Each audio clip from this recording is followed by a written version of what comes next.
Good morning and welcome to This Week.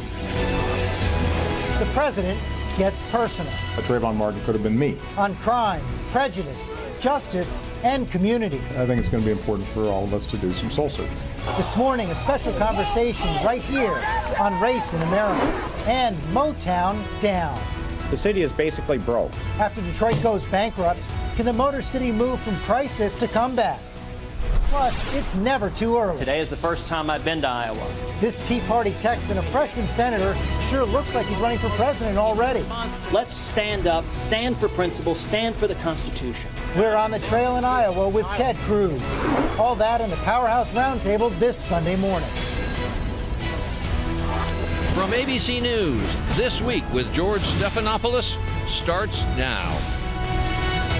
It came by surprise on a sleepy, hot summer Friday. America's first black president slipping into the briefing room for his most personal speech yet on race. No teleprompter, few notes. As the debate over Trayvon Martin's death roiled the country, the president told aides he would speak from the heart on being a black man in America. There are very few African-American men in this country who haven't had the experience of being followed when they were shopping in a department store. That includes me. There are very few African-American men who haven't had the experience of walking across the street and hearing the locks click on the doors of cars. That happens to me, at least before I was a senator. A remarkable admission sparked by divisive questions. Did Trayvon Martin die because he was black? Was George Zimmerman acquitted because he is not? That all contributes, I think, to a sense that if a white male teen was involved in the same kind of scenario, that from top to bottom, both the outcome and the aftermath might have been different.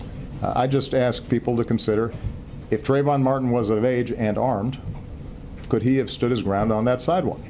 The president then reflected on what all of us can do to bridge our differences, closing with a father's pride. When I talk to Malia and Sasha, and I listen to their friends, they're better than we are. And a president's hope. You know, we're becoming a more perfect union.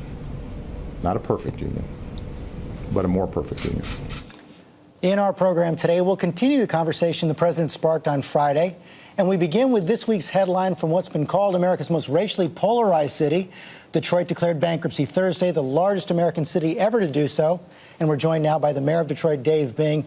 And Mayor Bing, I know you resisted this bankruptcy option, but are you convinced now that it's going to bring a new start to the people of Detroit? Well, I'm surely hoping that this will be a new start. Detroiters are a very, very resilient people. And we have when we had Chrysler and General Motors that the federal government helped in their bankruptcy, they came back and they're doing well. Detroit is a very iconic city worldwide, and our people will fight through this, and we will come back. The auto industry came back with federal help, but Vice President Biden says we don't know yet how the federal government can help Detroit. I know you've been in contact with White House officials, with administration officials. Have you asked for federal assistance, and what do they tell you? Well, I think it's very difficult right now to ask directly for support. I've gotten great support from this administration. I've got great support from a lot of the different departments within the administration. They've been helpful. But now that we've done our bankruptcy filing, I think we've got to take a step back and see what's next. There's a lot of conversation, a lot of planning, a lot of negotiations that will go into fixing our city. So no federal bailout? Not yet. I know the president has a lot on his plate. This is going to add tremendously to that. And I want to say we're not the only city that's going to struggle through what we're going through. There are over 100 major urban cities that are having the same problems that we're having. We may be one of the first, we are the largest, but we absolutely will not be the last. And so we've got to set a benchmark in terms how to fix our cities and come back from this tragedy. And I know you have to help yourselves first, but, you know, Stephen Ratner, who ran the federal bailout, the auto bailout for President Obama, wrote in the New York Times yesterday, he said that the president should go through every federal program and find out what can be done for the people of Detroit. He thinks it's justified. Isn't there anything the federal government can do? Well, I do think, once again, that I've had some conversation already. I'll be more specific in the days and weeks ahead. I'm not sure exactly what to ask for. I mean, money is going to help, no doubt about that, but how much? I mean, there are a lot of things. We have to have an organized plan so we know that whatever we get is going to be invested where we can maximize the return on the investment and give the people the kind of services that they need, give them the idea that they can live in this city and be safe, they can work in this city, they can educate their kids in this city.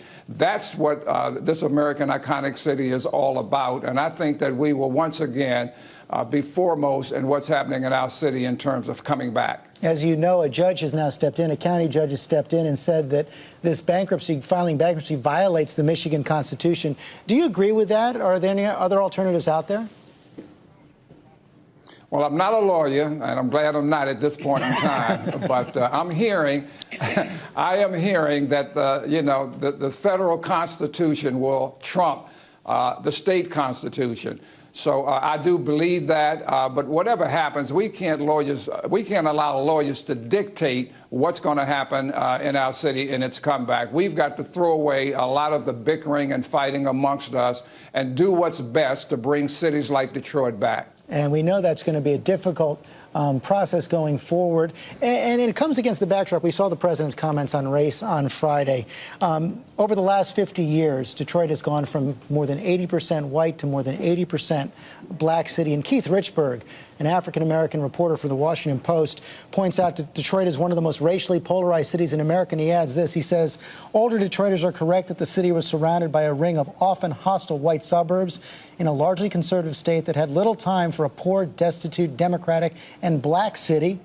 The governor's appointment of an emergency financial manager is again seen as a hostile, racist takeover by the state over the city's elected black leadership. How do you respond to that? Well, I don't want to make this a black and white issue. It's a financial issue, and it's green. We've got to get some funding that's necessary to help us fix our problem right now. I don't want to stir the pot and bring up all kinds of historically racial issues. We've got to get beyond that. The polarization between our city and our suburbs is something that's been going on for the last 60 years. We've got to change it. Once again, if Detroit fails, doesn't make it, then all of these surrounding suburbs are going to feel the brunt of it also. So it behooves us to see how we can work together to make this entire southeastern region livable for all of us. What does a new Detroit look like after bankruptcy?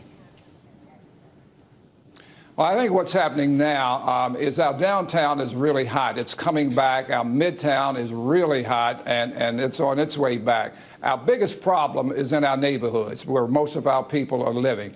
We've got to make sure that those people understand that we care about them, that we're going to reinvest in our neighborhoods and give them the things that they need. The services have been horrendous for a long time because of the lack of resources, and I mean money and in some cases leadership from a people and personnel standpoint. But I think our city is going to come back. It's not going to happen overnight, and we got to be very strategic in whatever we do, that we can't fix it all overnight. People need to understand that. We've got to better communicate that to people and let them know that the cavalry is coming. Nobody is going to deny them their rights. And it's a tough situation, but once again, Detroit is resilient. We will come through this. And we are all rooting for you. Mayor Bing, thanks very much. Thank you so much, George.